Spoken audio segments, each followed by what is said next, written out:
হরে কৃষ্ণ। এখন চারখানা প্রশ্নের উত্তর আমি ক্রমান্বয়ে দিব।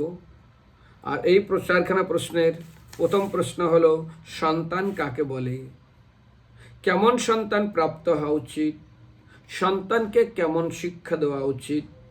কৃষ্ণ সন্তান জন্মগ্রহণ করলে কি ফল, আর কৃষ্ণ সন্তান জন্মগ্রহণ না দিলে তার কি ফল? এই পাঁচটা প্রশ্নের উত্তর খুব মনোযোগ সহকারে ভক্তদেরকে আমি বলবো, আপনারা শুনবেন। প্রথম প্রশ্ন হলো, সন্তান কাকে বলে? এবং এই সন্তান কাকে বলে এই প্রশ্নের উত্তরকে কেন্দ্র করে দুই জায়গায় অত্যন্ত সুন্দর বর্ণনা করা হয়েছে। আমরা যখন যাবেন, রামায়ণে অযোধ্যা খণ্ড বলে একটা খণ্ড আছে। সেখানে 107 নম্বর অধ্যায়ের 11 এবং 12 নম্বর শ্লোকে বলা হয়েছে, শ্রুতে ধীমতা তাত শ্রুতি গীতা যশস্বিনা গায়েন যজমানেন গয়েশ্বর পিতৃন প্রতি পুণ্যম নরকত যস্মাৎ পিতরম ত্রয়তে সুতঃ তস্মাৎ পুত্রীতি পুক্তা পুত্রিনত প্রীতিমবতঃ। অর্থাৎ পুত নামক নরক হইতে যারা তাদের পূর্বজদেরকে এই জগৎ থেকে উদ্ধার করেন, জন্মমৃত্যু জরাবেদী চক্র থেকে যারা উদ্ধার করেন, তস্মাৎ ইতি অর্থাৎ তস্মাৎ পুত্র ইতি পোক্তা, তাকেই পুত্র বলে সম্বোধন করা হবে, নইলে তাকে পুত্র বলে সম্বোধন করা হবে না। সেই জন্য আজ আপনারা জানেন কি জানি না, মহাভারতের জরাৎকারুর কাহিনী। রাজা জরাৎকায়ু, এই মহর্ষি জরাৎকায়ু, তিনি বিবাহ করেছিলেন কিন্তু কোনো সন্তান তিনি নেননি। আর এই সন্তান তার না হওয়ার জন্য এক বিশেষ ঘটনা ঘটে। আর সেই ঘটনাকে কেন্দ্র করে তিনি একবার যাচ্ছেন তার স্ত্রীকে নিয়ে, যেতে দেখেন কিছু লোক কুয়ার ভিতরে পা উচ্চের দিকে হয়ে নিচের দিকে ঝুলে আছে। তো এইরকম দৃশ্য দেখে জরাৎকায়ু বললে, কী ব্যাপার, আপনারা কে, কেন এইভাবে ঋষি তারা এইভাবে ঝুলে আছেন কেন? তখন বলেছিলেন, আমাদের বংশে এক সন্তান হয়, যে হয় জরাৎকায়ু। তার পূর্বজদের রক্ষা করার জন্য তিনি কোনো সন্তান নেই, তিনি বিবাহ করেছেন। যারা ওরা জানে না এই সেই জরাৎকায়ু ঋষি। তারপরে তিনি মহান শক্তিবান ছিলেন। তার স্ত্রীর নাভিতে তিনি কেড়ে আঙুলকে স্পর্শ করার ফলে সেই মাতৃ সম্ভব হয়, অত্যন্ত উন্নত। যেমন আমরা দেখি স্বয়ং বলরাম ছিলেন প্রথম রোহিণীর গর্ভে, রোহিণী না দেবকীর গর্ভে, ওখান থেকে কর্ষণ করে কি করেন, যোগমায়া রোহিণীর গর্ভে অবস্থা করেন, ঠিক সেরকমই। তো বিশেষ করে আশীর্বাদ পোক্ত সন্তান এমনিভাবে ফল খেয়ে আমরা দেখি। রাজা দশরথের চারটা একটা ফল দেন, চারু মানে ফল কিংবা পায়েস, যেটা চারজন তারা এমনি পিতার ঔরসে নয়, তারা ফলের মাধ্যমে, যেমন আমরা পঞ্চ পাণ্ডবকে দেখি ঠিক সেরকমই। তো আমি বিশেষ করে অত্যন্ত গুরুত্বপূর্ণ বিষয় কেন বলবো, কারণ প্রত্যেকটা ভক্ত যারা এই জগতে আছেন তাদের শিক্ষা নেওয়া উচিত। তো বিশেষ করে এই জরাৎকায়ু ঋষি তখন তার সন্তান উৎপাদন করেন তার স্ত্রীর গর্ভে।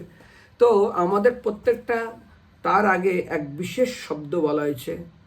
আপনারা জানেন কি জানি না, এই শকুন্তলা, রাজা দুষ্যন্ত আর শকুন্তলার মিলন হয় এবং রাজা মহারাজ ভরতের জন্ম হয়। যখন সন্তান বড় হয়, যখন শকুন্তলা ফিরাতে যায় দুষ্যন্ত রাজাকে, রাজা দুষ্যন্ত 100% নাকার করে দেয়, নাই আমার সন্তান না, তুমি এই করছো সেই করছো।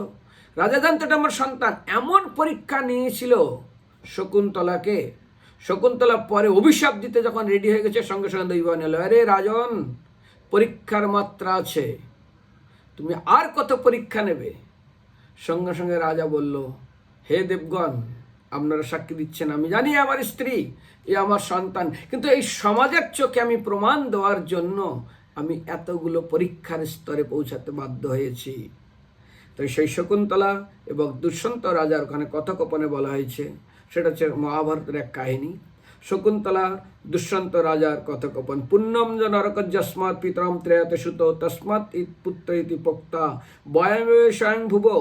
পুত শব্দার্থ নরক, আর সেই নরক হইতে যিনি পূর্বজদের অর্থাৎ পূর্বপুরুষদের রক্ষা করতে পারেন তাকেই বলা হয় পুত্র। এবার জরাৎকারু ঋষি বলেছিলেন, নহি ধর্ম ফলস্তদৈ ন তদ্ভি সুসংস্ততৈ তাম গতিন প্রাপ্তম বন্তি হি পুত্র জনা ভজন্তি। আজ জরাৎকায়ু ঋষি তার পূর্বজদের ঋষিদেরকে শোনাচ্ছেন, শুনুন, প্রত্যেকটা গৃহস্থদের পুত্র সন্তান হওয়া অতি আবশ্যক। তার সাথে তার থেকে অধিক মাহাত্ম্যপূর্ণ, সেই সন্তানকে অতি অবশ্যই ধর্মশীল এবং সদাচারী হতে হবে। যদি সেই সন্তান ধর্মশীল এবং সদাচার পরায়ণ না হয়, তাহলে ওই পুত্র পূর্বপুরুষদের ত্রাণ বা উদ্ধার করতে অসমর্থ হবে, আর তাদেরকে পুত নামক নরক হইতে উদ্ধার করতে পারবে না। তো সেই জন্য আমাদেরকে প্রত্যেকটা গৃহস্থ ভক্তদের, আমার কথা না, জরৎকারী ঋষির কথা, সেই জন্য তাকে সদাচারী আর ধর্মশীল আদর করে, সন্তানকে বাদর করবে না, খারাপ মনে করবেন না। প্রত্যেকটা সন্তানের সবচেয়ে বড় শত্রু হলো মা।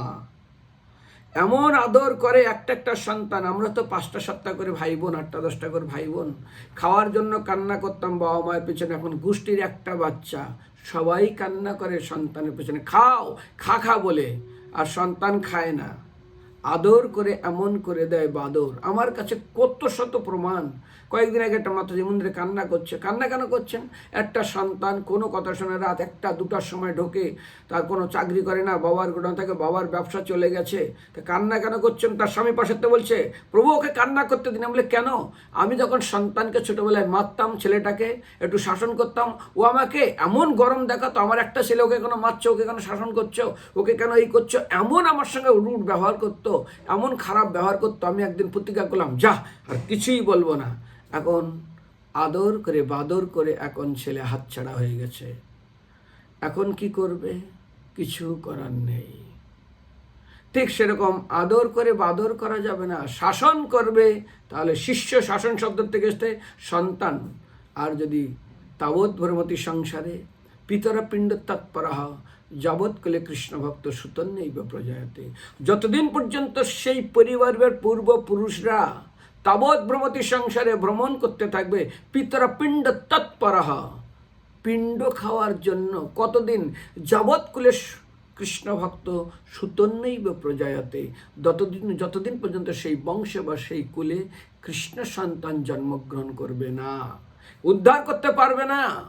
নইলে গোকর্ণ বলছে, আমি তো অনেকবার একে পিণ্ড দিয়েছি, ধুন্ধুকারীকে কেন্দ্র, ধুন্ধুকারী তোমার নামে তো আমি গয়ায় গিয়ে পিণ্ড দিয়েছি, তুমি কেন উদ্ধার হওনি? বলে আমি যে কোনো পাপ করিনি। 500 গ্রাম জল গরম করতে ছোট গ্যাসে হয়ে যায়, কিন্তু 50 লিটার জল গরম করতে হলে ছোট ওভেনে দিলে হবে না, সেই রকম পাত্র লাগবে। গোকর্ণকে বলছে ধুন্ধুকারী, পাপহম পাপকর্মম পাপাত্ম দুতংচ মাংসংস সুরংস বেশ্যা, দুতক্কেরা দুতংচ মাংসংস, মাংস গ্রহণ করেছে, দুতক্কেরা হচ্ছে সুরং, বেশ্যা সঙ্গ করেছে, কি আমি করিনি? সুতরাং আমাকে সপব্যপন, আমি এইগুলো কাজ করেছি, এখান থেকে আমি উদ্ধার হব না, আমার জন্য সেই রকমভাবে লাগবে। তারপরে তার প্রায়চিত্ত কি? তাকে শুনিয়েছিলেন ভাগবতম। সবাই উদ্ধার হতে পারবে না। সেই জন্য প্রত্যেকটা পিতামাতার অতি অবশ্যই কর্তব্য হলো আদর করে সন্তানকে বাদর করবে না। প্রভুপাদের মায়ের ইচ্ছা ছিল আমার ছেলে বিদেশ যাবে এবং ব্যারিস্টার হবে। প্রভু বলছে না, আমার ছেলে রাধারানীর ভক্ত হবে। সেইভাবেই তাকে তৈরি করেছে। মাটি নরম অবস্থায় যা তৈরি করবেন তাই হবে। একবার যদি রৌদ্রে দিয়ে শুকিয়ে দেন, আবার জলে দিতে হবে। জলে দিলে কাদা হয়ে যাবে, সময়ের জন্য অপেক্ষা করতে হবে, নির্দিষ্ট টাইম আসলে তারপরে কোনো কিছু বানানো যাবে। কিন্তু যদি আগুনে একবার ফেলে দেন, তারপরে একবার পুড়ে যায়, তারপরে যদি ভেঙে যায়, শেষ। কারণ এখনকার বাচ্চাদের 14 বছরের মোবাইল, 16 বছরের বাইক, নইলে সুইসাইড। আজ থেকে গত রবিবার আমি যেখানে ছিলাম, হঠাৎ ফোন আসলো, কি SIR হচ্ছে, স্বামী স্ত্রী চলে এসছে, আমাদের ভক্ত, ওখানকার মন্দিরে হেড পূজারীর ছেলে থাকে একটু দূরে, ছেলে মেয়েকে রেখে তারা কাজের জন্য এসছে, মোবাইলে গেম খেলা নিয়ে ঝগড়া করে গলায় দড়ি দিয়ে মরে গেছে। 14 বছরের বাচ্চা, হরে কৃষ্ণ। একদম আইসক্রিম, ফ্রিজ থেকে বেরোলেই গলা ধরবে। ছোটোবেলার থেকে যা চেয়েছে তাই দিয়েছে, আর যদি একটু দিতে না পারে, সঙ্গে সঙ্গে তাদের মুড চেঞ্জ হয়ে যাবে, ঠিক সমাপ্ত হয়ে যাবে তাদের।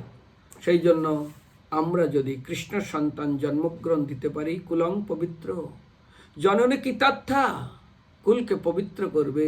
জননে কৃতার্থ হবে, বসুন্ধরাচ্চ ধন্য এতনবা, বসুন্ধরা ধন্য হবে, স্বর্গে নিত্যন্তি পিতৃচ্ছৈব, স্বর্গে নিত্য করতে থাকবে কারা? পূর্বপুরুষরা, যে সংকুলে বৈষ্ণব নাম দেহ।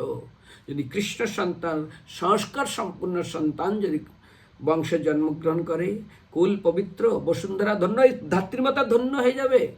আর শুধু ধন্য না, সেখানে শাস্ত্রে খুব সুন্দর বর্ণনা করেছেন। আজ বিশেষ করে আমাদের শ্রীমৎ চৈতন্য চৈতামৃতে সেখানে এক খুব ভালো শব্দ ব্যবহার করেছে, যারা যদি কৃষ্ণ সন্তান জন্মগ্রহণ করে না, তাদের উপরে এক ভালো মাহাত্ম্য বর্ণনা করা হয়েছে। আর যদি না করতে পারে, বলা হয়েছে না, দিশন্তু পরকায় শিশু আত্মনাম হরিশ্বরহম মৃত্যুকে অনুবন্ধ অস্মিন বন্ধ স্নো পতন্ত দহ। শ্রীমদ্ ভাগবতমে 11 স্কন্ধের 5 নম্বর 15 নম্বর শ্লোক। অর্থাৎ স্ত্রী পুত্রদের সব তুল্য নিজ দেহের প্রতি আসক্ত মানুষরা পরদেহের স্থিত জীবদের প্রতি হিংসা করে, অর্থাৎ আমিষ আহার করে, তারা তো অতি অবশ্যই নরকে যাবেই। শঙ্কর নরকৈব কুলাবগণন কুলস্য পতন্তি পিতর যেসম লুপ্ত পিণ্ড উদাকাহা। শঙ্কর অর্থাৎ বন্যশঙ্কর জন্মগ্রহণ করলে পিণ্ডদান ক্রিয়া বন্ধ হয়ে যাবে। আর পিণ্ডদান ক্রিয়া যখনই বন্ধ হয়ে যাবে, সঙ্গে সঙ্গে মনে রাখবে সেই সমস্ত ব্যক্তিরা কি করবে না, তারা অবশ্যই নরকগামী হবে। এর উপরে খুব সুন্দর সুন্দর বর্ণনা আছে। সেই আর বিশেষ করে শ্রীমদ্ ভাগবতমে 7ম স্কন্ধের 10ম অধ্যায় 18 নম্বর শ্লোক। যখন প্রহ্লাদ মহারাজ জিজ্ঞাসা করলেন ভগবান নরসিংহদেব, হে প্রভু, হে ভগবান, আমার পিতার কি গতি হবে? হে প্রহ্লাদ, তোমার পিতা 30 সপ্তাহ পিতা পুত্র পিতৃবিষ অনগ। আরে যত সদ্য অশ্ব জগত জাতম ভবার নবকুল পাবন। প্রহ্লাদ, তোমার পিতা নয়, তোমার পিতার পিতা, তার পিতা, তার পিতা, তোমার পিতৃকুল 30 সপ্তাহ পিতা পুত্র পিতৃবিষ 21 কুলকে উদ্ধার করবে, মাতৃকুলকে উদ্ধার করবে। কিন্তু চৈতন্য চৈতামৃতে তা বলছে না। প্রভু মহাপ্রভু যখন গয়ায় গেলেন পিণ্ড দিতে, প্রভু বলে, গয়া যাত্রা সফল আমার, যতক্ষণ দেখিলাম চরণ তোমার। কার? ঈশ্বরপুরীপাদের চরণ দেখে তীর্থপিণ্ডে দিলে তারে পিতৃগণ, যারা তীর্থে পিণ্ড দেয় তাদের পূর্বপুরুষরা উদ্ধার হয়ে যায়।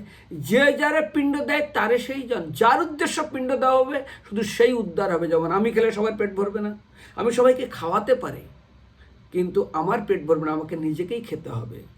ঠিক যে যারা পিণ্ড দেয় তারে সেই জন, তোমার দর্শন মাত্র কোটি পিতৃগণ।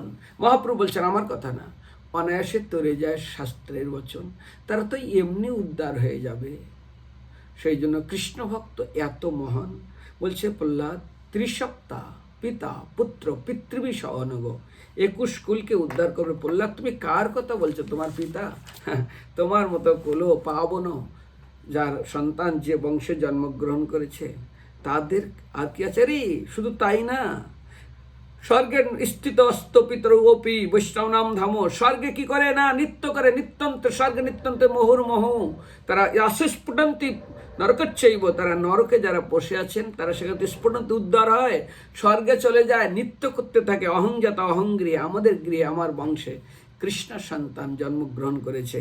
সমস্ত তাক ভবিষ্যতি, আরও যারা ভবিষ্যতে আমাদের কুলে জন্মগ্রহণ করবে তারাও অনায়াসে উদ্ধার হয়ে যাবে। সেই জন্য আমরা তো পুত্র সন্তান জন্ম দিই, টাকা করব, এই করব, সেই করব। সেই জন্য বলছে আশুস্ফুটন্তি পিতৃ নিত্যম চিচ্ছা মুহুর্ম আশুস্ফুটন্তি মৎকুলে বৈষ্ণবজাতা সংস্থতা ভবিষ্যতি। পিতৃপুরুষগণ অতি হর্ষিত চিত্রে আনন্দের সহিত হাতের তালি দিয়ে হাত দিয়ে দিয়ে কীর্তন করতে থাকে, আমাদের বংশে আমাদের কুলে কৃষ্ণ সন্তান জন্মগ্রহণ করেছে। সেই জন্য প্রত্যেকটা ভক্তের কর্তব্য অবশ্যই সন্তানকে সংস্কার দিতে হবে। যদি সংস্কার না দিতে পারেন তাহলে মনে রাখেন, একই চাকু ডাক্তারের হাতে পড়লে জীবন দান করবে, সেই চাকু ডাকু একই শব্দ, প্রায় গলা কেটে দিবে, সম্পদও যাবে, জীবনও যাবে।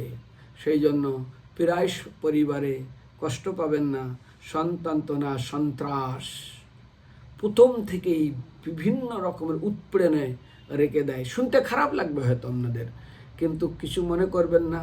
হোটেলে গিয়ে খাওয়ার অর্ডার দেয় মানুষ, খান আর না খান, হোটেলে গিয়ে খাওয়ার অর্ডার দেয়, খাবার চলে আসার পরে যদি বলে খাবো না, তবু পয়সা দিতে হয়। আর খাওয়ার পরে পয়সা দেবে না মানে? আর নাতিপুতি তো আরও গলার হার। কেউ খারাপ মনে করবেন, যদি রাজা ভরত সারা পৃথিবীর পৃথিবীর রাজ্য ছেড়ে দিয়ে তিনি জঙ্গলে চলে গেছেন, যদি হরিণ শিশুর প্রতি আকৃষ্ট হওয়ার পরে তার এই অধগতি হতে পারে, আর আমরা নাতিপুতি ছাড়া এক বিন্দু চলতে পারি না, এরা গলার হার। কোথায় যাবে ভাই তুমি? আসক্তি অস্পসঙ্গম অজরম পশমাত্মন কবয়ে বিদু সবে সাধুসকৃত মোক্ষ দ্বারা অপবৃতম। প্রসঙ্গ অজরম পাশম, হাজারো বন্ধন, সংসারে আসক্তিতে বন্ধন। ছেলের প্রতি আসক্ত, জমির প্রতি আসক্ত, শরীরের প্রতি আসক্ত, মাংসের প্রতি আসক্ত, পদের প্রতি আসক্ত, গৃহের প্রতি আসক্ত, হাজার বন্ধন। সেই আসক্তি যদি ভগবানের ভক্তের প্রতি হয়, ভগবানের ভক্তের প্রতি এবং ভগবানের প্রতি হয়, মোক্ষ দ্বারা অপবৃতম, মৃত্যুর দ্বার অনায়াসে খুলে যাবে। সেই জন্য আজ যদি আমরা কৃষ্ণ সন্তানকে জন্মগ্রহণ না দিতে পারি, তার ফল মন দিয়ে শুনবেন, পারলে পড়ে নেবেন। শ্রীমদ্ ভগবদ্ গীতায় প্রথম অধ্যায়ে কি আছে? বিষাদ যোগে 39 নম্বর শ্লোক, 40 নম্বর শ্লোক, 41, 42, 43, 5খানা শ্লোক ভগবান বলছেন। আর পুত্রর কি কর্তব্য পিতার প্রতি শ্রীমদ্ ভাগবতমের 10ম স্কন্ধে, বিশেষ করে 50 অধ্যায়ে ভগবান 1, 2, 3, 4, 5টা শ্লোক ভগবান বলছেন কিসের না, সন্তানের কি কর্তব্য পিতার প্রতি। আমি আগে বলবো এটাই। কুলোক্ষয়ে পুনঃসতি কুলধর্ম সনাতন, ধর্মে নষ্ট কুলং কিস্মত অধর্ম অভিভবত উতঃ। যদি বংশ বা কুলক্ষয় তাহলে সেই বংশ ধর্ম নষ্ট, কুলধর্ম নষ্ট হয়, তার ফলে সমগ্র বংশ অধর্মে অভিভূত রূপান্তরিত। অর্থাৎ যদি কোনো বংশে পুরুষ মারা যায়, কৃষ্ণ বলছেন এই যে যুদ্ধ করবো, হাজারো পুরুষ মারা যাবে, স্ত্রীগণ তাদের শারীরিক ক্ষুধা কিভাবে মিটাবে? অধর্ম অববয়ত কৃষ্ণ প্রদর্শন্তি কুল স্ত্রিয় দৃষ্টেষু বাঞ্ছে জায়তে বর্ণশঙ্কর। হে কৃষ্ণ, কুল অধর্মের আবির্ভূত হলে কুলবধূগণ ব্যভিচারিতে পরিবর্তিত হবে এবং তাদের এই অবাঞ্ছিত সন্তান অর্থাৎ যার সন্তান উৎপন্ন হবে, আর অজার বাঞ্ছিত সন্তান উৎপন্ন হওয়ার ফলে তাদের চরিত্র হবে অসৎ এবং তাদের দ্বারা কোনোদিন পিতৃপুরুষরা উদ্ধার হতে পারবে না। যেমন অঙ্কের ভুল থাকলে কোথাও উত্তর পাওয়া যায় না, ঠিক আজ এত সন্তান, এত পুরুষ মারা যাবে, নারীগণ ভ্রষ্টাচারী নারী। এখনকার দুঃখ পাই, একটা মুসলমান এরিয়াতে যাবেন, তাদের সন্তান, তাদের মহিলারা কত সুন্দর মার্জিত ড্রেস পরে, আর হিন্দুদের স্ত্রীদের সধবা না বিধবা না অধবা, না নিচে কাপড় আছে না উপর কাপড় আছে, না মাথায় কাপড় আছে, না শাঁখা সিঁদুর শাড়ি আছে। কোথায় পৌঁছাইছি? আর এটা করছে কারা? যাদের যত ধনী ব্যক্তি, তাদের স্ত্রী, তাদের বধূ, তাদের সন্তানরা, নারীরা বিশেষ করে ততটাই অভদ্র অশ্লীল ড্রেস পরে। আরে আগুন জ্বললে যেমন পোকা আসে, এইরকম অশ্লীল ড্রেস পরলে এখন টিভি যাই খুলেন ওটাই দেখতে পাবেন, শেষ হয়ে গেছে। সেই জন্য বলছে আজ ভগবান কৃষ্ণকে অর্জুন, না প্রভু, তাহলে ভ্রষ্টাচারিণী হবে স্ত্রী, আর তাদের ভিতরে যে সন্তান হবে অবাঞ্ছিত সন্তান, কুলকে সমাপ্ত করে দেবে। 41 নম্বর শ্লোকে ভগবান বলছেন, কৃষ্ণ সন্তান জন্মগ্রহণ না করলে তার কি ফল?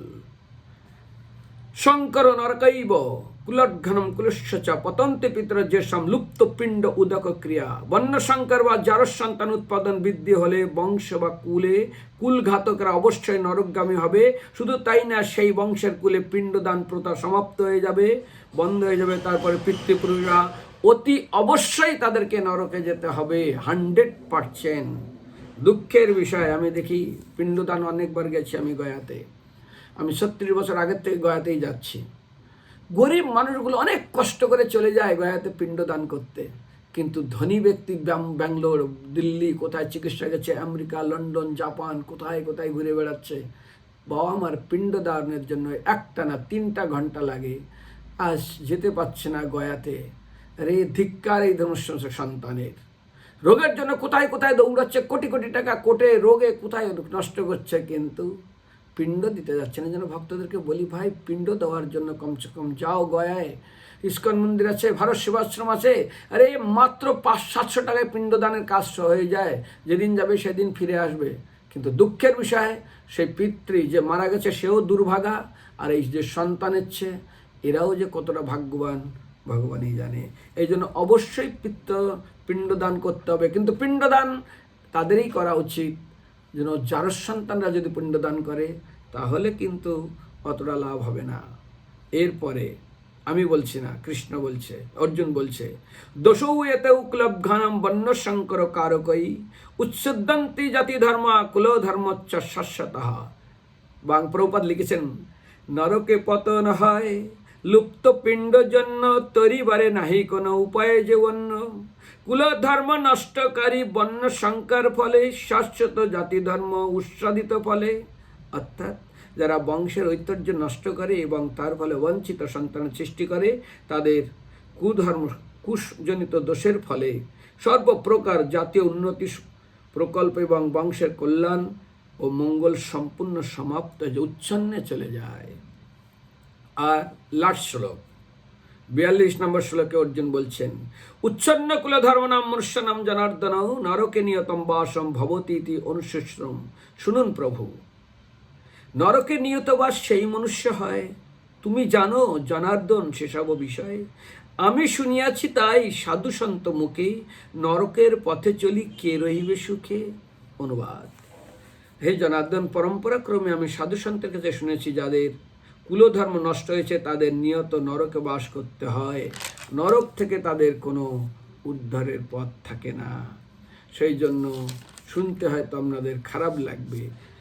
যদি কৃষ্ণ সন্তান জন্মগ্রহণ করাতে পারেন তাহলে তো অত্যন্ত ভালো, নইলে পদ্মপুরাণের শ্লোক আবার বলছি, কুলং পবিত্র জননী কি তত্ত্ব বসুন্ধরাচ্চ ধন্যতনবা স্বর্গের নিত্যন্তি স্বর্গ, অর্থাৎ নিত্যন্তি স্বর্গে পিতৃচৈব যে কুলে বৈষ্ণব দেহ। রামচরিত মানসে বলছেন, জিহি কুল সাধু ভাগবত হই, না গণেও বন্য অবন্য তাসুকে আপ তরৌ তরেই কুল দই। যে কুলে কৃষ্ণ সন্তান জন্মগ্রহণ করবে তাদের বর্ণ মুচি সুচি ব্রাহ্মণ বিচার করবে না, তাসুকে সে তো নিজেই নিজেকে উদ্ধার করবে। আর কাকে উদ্ধার করবে? অন্যদের সবাইকে উদ্ধার করবে। সেই জন্য সকুল ধন্যা উমা শোনো, শিবজি বলছেন, হে উমা, হে পার্বতী শোনো, সেই কুল ধন্য জগৎ পূজ্য রঘুবীর, জগৎ পূজ্য সুপনীত এবং জগতের জন্য তারা পূজনীয় শ্রী রঘুবীর যেহনার উপজবনীত, অর্থাৎ ভগবত ভক্তের জন্মগ্রহণ করার ফলে তারা অবশ্যই নিজে তো উদ্ধার হবে এবং অপরকে উদ্ধার হবে। সেই জন্য লাস্ট সিদ্ধান্ত খুব মন দিয়ে শুনবে, নাহি ধর্মফলস্তদ ন উপৈতি শস্যন্ত তৈ তম গতিন প্রাপ্তম বন্তি হি পুত্রজনা ভজন্তি। যদি কোনো গৃহস্থ ভক্তের সন্তান তো অবশ্যই, কিন্তু তাকে কি সন্তান জন্মগ্রহণ করাতে হবে? সংস্কার সম্পন্ন ভগবত ভক্ত। আদর করে জীবনে বাদর বানাবেন না। সারা জীবন কিন্তু আমি বলি না, অঙ্কের প্রথম ভুল থাকলে যেমন লাস্টে উত্তর পাওয়া যায় না, জীবন কিন্তু কান্নায় ভরে যাবে। যেখানেই যাই সেখানেই শুধু একটাই শব্দ, প্রভু সন্তান কথা শোনে না। কি করেছেন আপনি? আরে খুব মন দিয়ে শুনবেন, যদি উত্তরার গর্ভে পরীক্ষিত মহারাজের বাবা অর্থাৎ অভিমন্যু যখন উত্তরা গর্ভে পরীক্ষিত মহারাজ হয়েছিলেন, তিনি খোঁজ করছেন কোথায় সেই ব্যক্তি যিনি আমাকে উদ্ধার করলেন, পরীক্ষিত যিনি পরীক্ষা করেন। আর সেই পরীক্ষিতের বাবা নাম ছিল, আমরা সবাই জানি, সুভদ্রার ছেলে অভিমন্যু। এই অভিমন্যু বাবা অর্জুন তার মাতা সুভদ্রাকে শুনিয়েছিলেন কি করে চক্রবিহে প্রবেশ করতে হয়। গর্ভের থেকে শুনে শিখে এসেছিলেন প্রহ্লাদ মহারাজকে যখন নিয়ে যাচ্ছিলেন দেবতারা। আজ নারদ মুনি প্রহ্লাদ মহারাজের মা কয়েদুকে তাকে হরিকথা শ্রবণ করেছিলেন। প্রহ্লাদ মহারাজ গর্ভের থেকে শিখে এসছে। ষণ্ড মর্ক বলছে হিরণ্যকশ্যপুকে, জাত জন্ম মানে জন্মগত কি না, জন্মগত কৃষ্ণ ভক্ত, ও কোথার থেকে ও দেবতারা শিখায় না, এটার পূর্বের জন্মের শক্তির ফলে ছিলকে এসছে। তো সেই জন্য শক্তিদিত সন্তান তিনি একাত ভক্ত হলেন।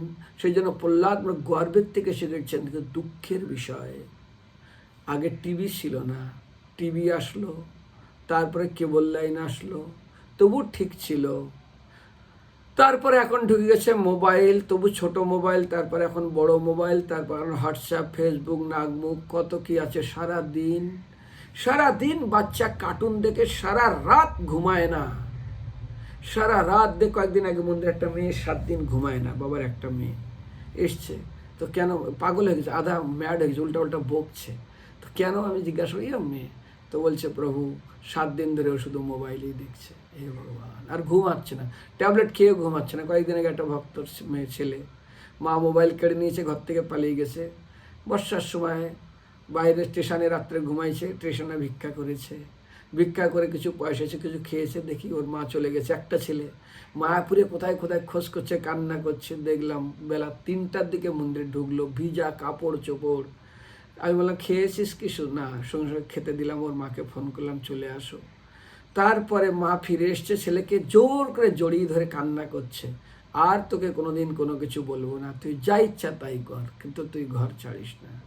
কয়েকদিন আগে একটা পরিবার এসে বলছে, প্রভু ও যাই পারে তাই করুক, কিন্তু যদি জানে কিছু কিছু অন্যায় করছে, আমাকে বলছে এই করছে সেই করছে, অনেক কিছু করছে, তবুও তো চোখের সামনে ঘুরছে, বাবা মা অন্যায় দেখছে না। অর্থাৎ আসক্তি এমন একটা জিনিস, সন্তানকে অন্যায় দেখতে শেখায় না। ঠিক ধ্রুব আর ধ্রুবের মা সুনীতি আর সুরুচি, সুরুচি যার রুচি অত্যন্ত সম্পন্ন, তার ছেলের নাম হলো উত্তম। রুচি সম্পন্ন মায়েরা ভালো ভালো উত্তম বস্তু কেনে।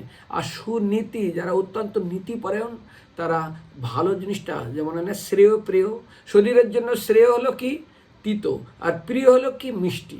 বাচ্চাদের শ্রেয় কি না, শ্রেয় হলো নিম তিতা খাওয়ানো একটু, আর প্রিয় হলো কি চকলেট, দাঁত চলে যায়, পেট চলে যায়, কিডনি হয়। তো সেই জন্য এখনকার দিন অন্যরকম দিন। এই জন্য ভক্তদের কাছে নিবেদন, কি শিক্ষা দেওয়া উচিত। আজ চৈতন্য চৈতামৃত থেকে শুরু করে সমস্ত গ্রন্থে, আমাদের বিশেষ করে গৌরপ্রসাদ চরিতাবলিতে শুধু ভক্তের চরিত্রে ভরা। দেখুন তো তারা ছোটোবেলা থেকে কী শিখেছেন। লাগাবেন বাবলা গাছের বীজ, আম গাছের ফল থরি হবে, বাবলা গাছই হবে। সেই জন্য ভক্তদের কাছে নিবেদন, সময় হয়ে গেছে। কৃষ্ণ সন্তান জন্মগ্রহণ যদি না দেন, মনে রাখবেন আমি পরম্পরা। সেই জন্য প্রভুপাদ খুব বাংলা গানে লিখেছেন গীতাতে, নরকের নিয়ত বাস সেই মনুষ্য, নিয়ত তাকে নরকে বাস করতে হবেই। তুমি জানো জনার্দন সেসব বিষয়, অর্জুন বলছেন আমি শুনিয়াছি তাই সাধুসন্ত মুখে, নরকের পথে চলি কে রইবে সুখে। বেশি ভালোবেসে, বেশি আদর করে যদি আপনারা জীবনটাকে সমাপ্ত করে দেন, তাহলে মনে রাখবেন তাবৎ ব্রহ্মতি সংসারে পিতরা পিণ্ড তৎপরা, ততদিন পর্যন্ত পিণ্ড খাওয়ার জন্য তৎপর হয়ে থাকতে হবে। কতদিন যাবৎ কুলে কৃষ্ণ ভক্ত সুতন্যেব প্রজায়তে। হরে কৃষ্ণ। তো সেই জন্য আজ আমরা মনে করি আমার ছেলে এসছে, আমার বাবু এসছে, আমার দাদা এসছে। হ্যাঁ, এরকম কাহিনী অনেক আছে। কুকুর হয়ে এসছে বাড়িতে, তারও প্রমাণ আছে। আমি এক জায়গায় ছিলাম, দেখি ওখানে আছে, আমি বললাম তুমি কি ছোট ছেলে? বলে হ্যাঁ। এই কুকুরটা তোমার বাবা মরে যাওয়ার 1 বছর পরে তোমার বাড়িতে হচ্ছে? বলে হ্যাঁ। তারপরে তার কিছু ইতিহাস শুনলাম। আমি একটা বাড়িতে গেলাম, একটা কুকুর খুব ডাকছে। তো তাদের বাড়ির সামনে গিয়ে বললাম, এই যে ব্যক্তি, এই যে কুকুরটা ডাকছে, আপনাদের বাড়িতে এরকম কেউ কিছুদিন এখান থেকে 2-3 বছর আগে মারা গেছে? কেন কুকুরটা 1.5 বছর হলো তাদের বাড়িতে। বলে হ্যাঁ। সে কি ভক্ত ছিল? বলে না, সে ভক্ত ছিল না। কি ছিল? সাধু সন্ত দেখলে খুব গালি দিত, সম্পূর্ণ নাস্তিক ছিল। ও কুকুর হয়ে এসছে, মানে আমাকে দেখে এমন ডাকছে। তো আমার কিউরিসিটি হলো জিজ্ঞাসা করার জন্য, যাই তো পাহাড় অঞ্চলে। তখন বলছে হ্যাঁ হ্যাঁ এই বৃত্তান্ত। তো যাই হোক, ভক্তদের নিবেদন, গৃহস্থ ভক্তদের নিবেদন, বিশেষ করে নাতিপুতি, তাদেরও কিছু বলা যাবে না, কারণ সন্তান, তাদেরও বাবা মার অনুশাসন। যদি নিরামিষ খায় অন্ধ হয়ে যাবে, কানা হয়ে যাবে, হয়ে যাবে। পরশুদিন আমি ট্রেন স্টেশনে আছি, একটা ছেলের এখান থেকে গলায় দাগ পড়ে গেছে। ও নিরামিষ খায়, ওর মা বাবা। তো বাবা এসে এমন টান দেওয়া দিয়েছে, পুরা গলাটার পুরা অনেকটা কেটে গেছে, মানে তুলসী মালা ছিঁড়ে টানিয়ে ফেলে দেবে।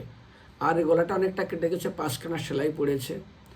আর বাবা 2 বছর ছেলের সঙ্গে কথা বলে না, এই নিরামিষ খাচ্ছে বলে। ওর মা নিরামিষ খায়, ছেলেটা খায়, তাই নিয়ে এত অত্যাচার, এত মারধর। তবু ছেলেটা আমার সঙ্গে কথা বললাম আধা ঘন্টা, খুব ভালো ভক্তি করছে, ভালো পড়াশোনা করছে, গরিব মানুষের ছেলে। তো যাই হোক, এগুলো শক্তিজনক সন্তান, এদের প্রথম থেকে বোঝা যায়। আর উৎপাটাং ছোটোবেলার থেকে, ঠিক যেমন বেন রাজা ছেলে ছোট ছোট বাচ্চাগুলোকে ধরে, বেন রাজা কি হতো, বাচ্চাগুলো ধরে নদীতে ফেলে দিত। এই যে দুর্যোধন কি করে মারবে, পঞ্চপাণ্ডব ছোটোবেলার থেকে বিভিন্ন রকমের কুবুদ্ধি সম্পন্ন। নাই রে ভাই, এটা হয়। তো সেই জন্য মাফ করবেন, এই বিষয়টা অত্যন্ত কঠিন বিষয় আলোচনা করলাম। কৃষ্ণ সন্তান কাকে বলে, সন্তান কাকে বলে, সন্তান কৃষ্ণ সন্তান হলে কী লাভ, আর কৃষ্ণ সন্তান না হলে কী লাভ। বিশেষ করে ভগবদ্গীতার প্রথম অধ্যায়ের 39, 40, 41, 42, 43 এই 5খানা শ্লোক অবশ্যই পড়া উচিত। আর সন্তানের কি কর্তব্য, ওই বিষয়ে শ্রীমদ্ ভাগবতমে আমি বলছি। 1 মিনিট। শ্রীমদ্ ভাগবতমে বর্ণনা করা হয়েছেন 10ম স্কন্ধের 60 অধ্যায়ের 54 নম্বর শ্লোক, অর্থাৎ 10ম স্কন্ধের 3য় অধ্যায় 3য় পাঠে, কোন গৃহস্থরা ভগবত ধামে যাবে না। আর তার আগে আরেকটা জিনিস জেনে রাখা উচিত, দশম স্কন্ধের 64 অধ্যায়ের 32, 33, 34, 35, 36 ভগবত সম্পদ যদি কেউ চুরি করে তাহলে তারা কি ধরনের গতি পাবে এখন আমি আপনাদেরকে শোনাবো এবং আপনারা পড়ে নেবেন প্রত্যেকটা সন্তানের।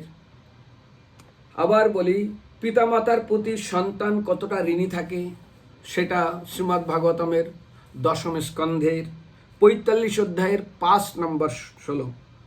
পিতামাতা সন্তান, এখানে 1, 2, 3, 4, 5 ভগবান কৃষ্ণ প্রথম দেবকী এবং বসুদেবকে প্রথমবার দর্শন করলেন, কারাগৃহে গিয়ে তাকে প্রণাম করলেন, আর ভগবান 5খানা শ্লোক ওখানে বর্ণনা করেছেন দশম স্কন্ধের 45 অধ্যায়ের 5 নম্বর শ্লোক, 1, 2, 3, 4, 5। তো যদি ভক্তরা পারেন এই 5টা শ্লোক অবশ্যই আপনারা বাড়ি থেকে পড়ে নেবেন। মনে রাখবেন 45 অধ্যায়ের আমি একবার বের করে আপনাদেরকে শোনাচ্ছি। অর্থাৎ শ্রীকৃষ্ণ তার গুরুপুত্রকে উদ্ধার করলেন। পিতামাতা ঋণ কত বছর সেবা করার ফল, দশম 45:5, দশম 45:5।